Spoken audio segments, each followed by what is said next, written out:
I'm down here at Maitland with Joe McFadyen on a Monday night. Where else would you rather be, Joey, ahead of the Simply Limelight New Sensation on Saturday night? Barefoot Dave's going to be going around. What do you think of the run on Wednesday? And what have you done between then and now, mate, to get him ready for the big one? Yeah, I was super impressed with the run. I think it was only his fifth start, run 29.62. I had a bit of pep in my step coming off the track, to be honest. And then out came Good Odds Cobber and run 29.3, 29.2, and then the dog of Kenny Burnett. Kenny Burnett's dog, yeah, he came out and sizzled and like, oh. So yeah, it was yeah, you just you never know with these things. But no, I was super happy with the dog and how he's progressing. He's going good. And what's happened since then, mate? For those out there who are wondering, how do you prepare your dogs for big races or any race? What have you done the last 5 or 6 days?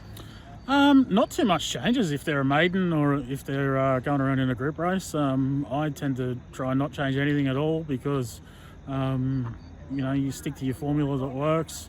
I guess, you next week basically starts when you're washing the dog down after the race because the quicker you can recover.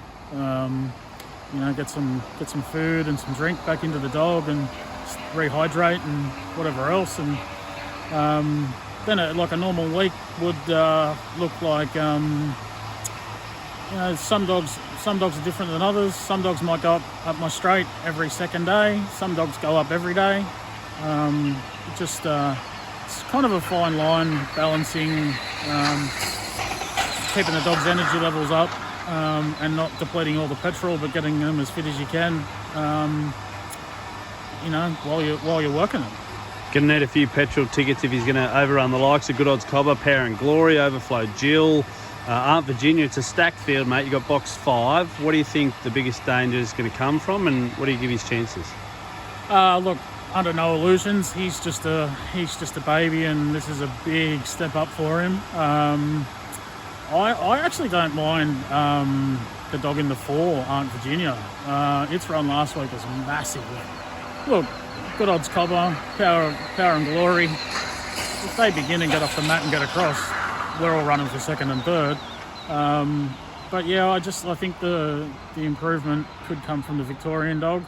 And look, as far as Dave goes, it's just it's nice for him to have made a group final at his 6th start. It's there's no expectation, which is good. Makes things easy for me. We'll just go about our business and hope for the best.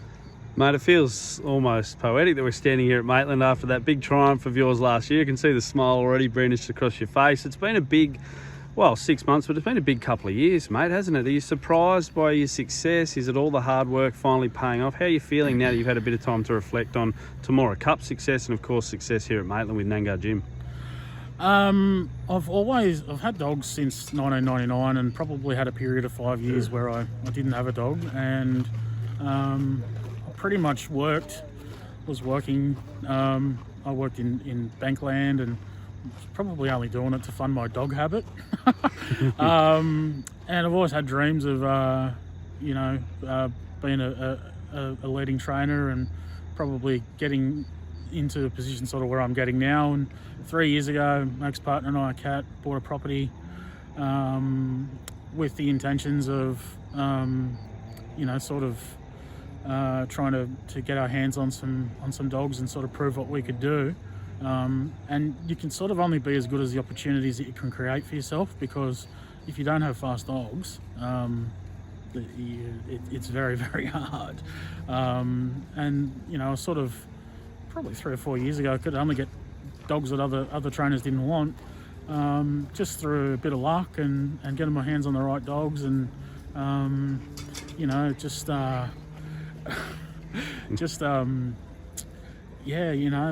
my hands on the right dogs and had a bit of luck and also had enough ability to keep the dogs straight and narrow and place them well. That's one of the things that I pride myself on is placing them well. And when we bought the property 3 years ago, if you could have told me where I was today, it's just, I pinch myself all the time. I'm so grateful and so humble, I guess. And yeah, it's it's always nice to come here where Jim knocked off the first group race. Yeah, I can only imagine what you're feeling, mate. Well done, eh? 33% you're striking out already this year. It's a career best as far as our records go, and we hope that success continues with Barefoot Dave and Dungog Jim going around in the egg as well.